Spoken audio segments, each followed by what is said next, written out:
बिस्मिल्लाहिर्रहमानिर्रहीम। ये जो कोरोना वायरस की वबा पूरी दुनिया में फैल चुकी है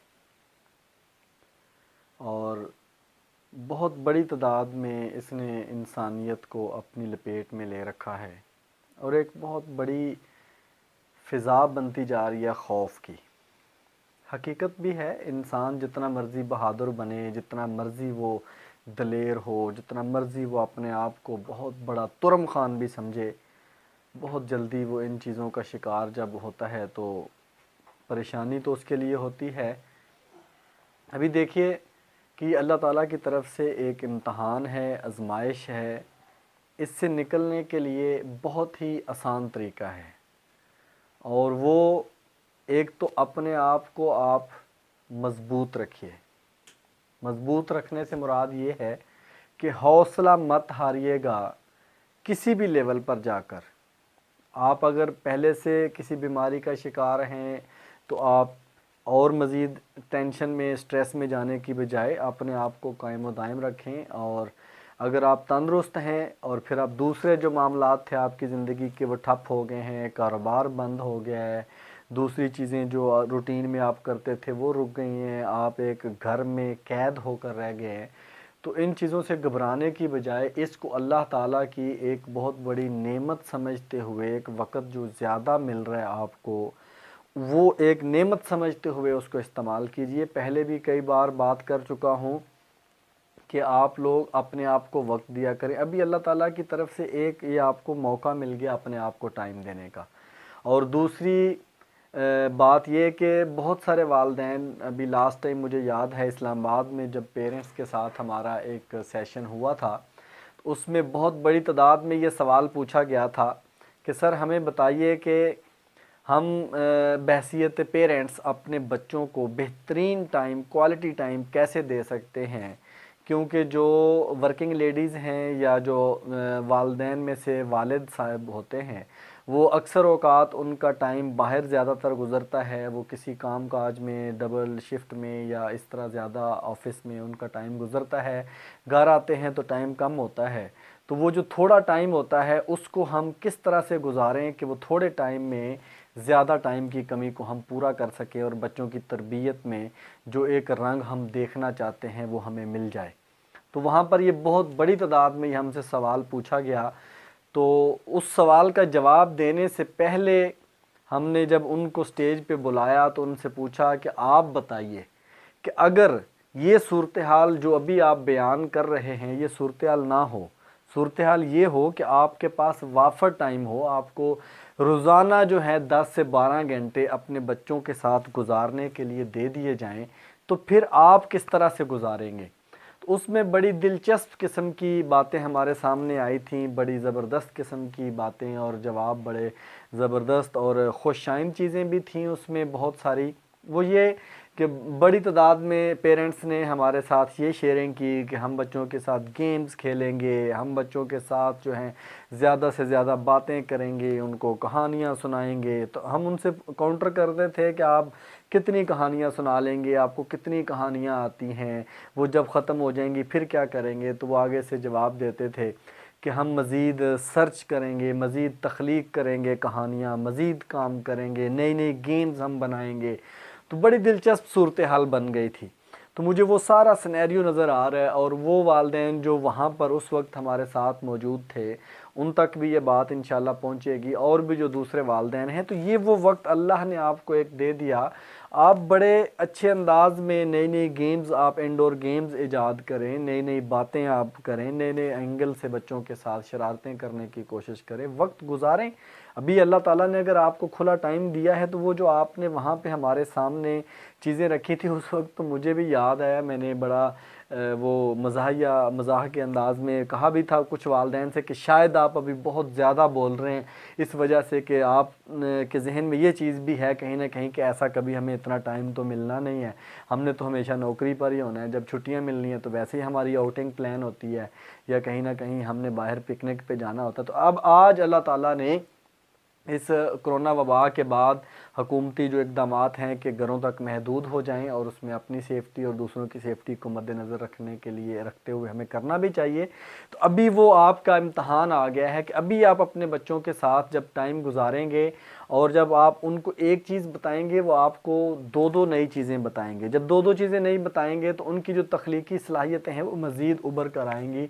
उसमें बहुत सारी जो हैं वो गेम्स हैं, इंडोर गेम्स ईजाद की जा सकती हैं, एक्टिविटीज़ प्लान की जा सकती हैं बिल्कुल बग़ैर ख़र्चे के। आप उन एक्टिविटीज़ को अभी यहाँ पे अगर मैं बयान करना शुरू कर दूँ तो बहुत लंबी गुफ्तगू हो जाएगी। तो आप ऐसी कौन सी एक्टिविटीज़ हैं जो आप अपने बच्चों के लिए प्लान कर सकते हैं, कौन सी इंडोर गेम्स हैं, क्योंकि बाहर मार्केट्स बंद हैं, वहाँ से आप सामान परचेज़ करके नहीं ला सकते, मुख्तलिफ जो चीज़ें चाहिए होती हैं वो नहीं ला सकते। तो घर के अंदर जो मौजूद चीज़ें हैं उनको कैसे इस्तेमाल करते हुए नई नई गेम्स इस्तेमाल क्रिएट कर सकते हैं, बना सकते हैं। एक तो उसके लिए अपने जहन को भी इस्तेमाल कीजिए, इंटरनेट को इस्तेमाल कीजिए, वहाँ से चीज़ें निकालिए। जैसे आपने जज्बे के साथ हमारे उस सेशन में हमें बताया था कि हम कहानियाँ नई याद करेंगे बच्चों के लिए। और इसके साथ साथ जो मैं अपने आप को टाइम देने की बात हमेशा से करता हूँ, अभी अल्लाह ने एक मौका अगर आपको दिया है तो अपनी जो इबादात हैं उनके साथ साथ आप बुक रीडिंग करें। रहीकुल मखतूम सीरत नबी की किताब है, एक बेहतरीन किताब है, वो पढ़िए। और सीरत नबी की कोई सीरीज़ उठा लीजिए, उसको पढ़िए। जो भी किताब पढ़ सकते हैं कुरान मजीद को तर्जुमे के साथ पढ़ने की कोशिश कीजिए। एक तो इसमें आप एंगेज होंगे, आप मसरूफ़ होंगे, आपके जहन की ग्रूमिंग भी होगी, आपके जहन को ख़ुराक जो चाहिए होती है वो मिलेगी और आपकी सोच में बेहतरी आएगी। उसके साथ साथ जो आपका जो एक वाफर टाइम आपको मिल गया वो भी एक अच्छे अंदाज में गुजरेगा। एक्सरसाइज को मामूल बनाएं, घर में एक हल्ला गुल्ला बना के रखें और नींद पूरी करें, एक्स्ट्रा नींद भी करें। नींद पूरी ज़्यादा से ज़्यादा जब आप पूरी करते हैं नींद अपनी, तो इम्यून सिस्टम जो है हमारा, क़ुव्वत मुदाफ़त जो है वो भी बढ़ती है। अपनी खुराक जो है उसका ख्याल रखें। और इससे बढ़ के जो आप और हमारे इर्द गिर्द में ऐसे लोग हैं जो ख़ासकर जो डेली वेजर हैं उनका ख्याल ज़रूर कीजिएगा। किसी भी तरह से उनके ऊपर नज़र ज़रूर रखिएगा कि किसी भी लेवल पे जाके उनको कोई मुश्किलात का सामना ना हो, उनको अपने बच्चों को खुराक मुहैया करने में कोई प्रॉब्लम ना आ जाए, कोई मसला ना आ जाए। तो इस चीज़ पे ज़रूर गौर कीजिएगा। जब ये बात मैं करता हूँ तो कुछ दोस्त, बहुत थोड़ी तादाद है उनकी, जो कभी कभार ये सवाल भी करते हैं, यार मेरे हालात तो अपने ख़राब हैं, मैं दूसरों की कैसे मदद करूँगा। तो याद रखिएगा कि जब इंसान के हालात थोड़े कमज़ोर होते हैं ना, उस वक्त में जब वो किसी दूसरे की मदद करता है ना, उसकी मकबूलियत और कबूल होने का लेवल भी किसी कमाल लेवल का होता है। एक बिल गेट्स साहब हैं, आप जानते हैं, बहुत मशहूर शख्सियत हैं, दुनिया के अमीर तरीन शख्सियात में से वो हैं। तो उस वक्त की उनकी बात है, कहानी है, इंटरव्यू उन्होंने दिया और उसमें उन्होंने बताया कि जब वो बिल गेट नहीं बना था, यानी इतना मशहूर नहीं हुए थे, वो नॉर्मल उनकी ज़िंदगी चल रही थी, तो एक एयरपोर्ट के ऊपर लैंड करते हैं। और जब एयरपोर्ट के ऊपर लैंड किया तो वो अखबार पढ़ना, अखबार को रीड करना उनकी एक आदत थी। तो अखबार ख़रीदना चाहा तो अखबार फ़रोश जो था एयरपोर्ट के ऊपर, उसको बुलाया, उससे अखबार ले ली। और जब उसको पैसे देने लगे तो जब जेब देखी तो उसमें उनके पास पैसे नहीं थे। तो उन्होंने कहा कि सॉरी यार, मेरे पास पैसे नहीं हैं, तो आप जो ना ये अखबार वापस ले लें। तो उस अखबार फ़रोश ने कहा कि नहीं जनाब, आप ये अखबार अभी रखिए, आप इसको पढ़िए, इससे इस्तिफ़ादा कीजिए। मैं जो अखबार बेचता हूँ सारा दिन, इसमें मुझे अल्हम्दुलिल्लाह काफ़ी ज़्यादा मुनाफा होता है और मैं अपने मुनाफे में से ये एक अखबार आपको पेश करता हूँ तोहफ़े के तौर पर, ये आप रख लीजिए।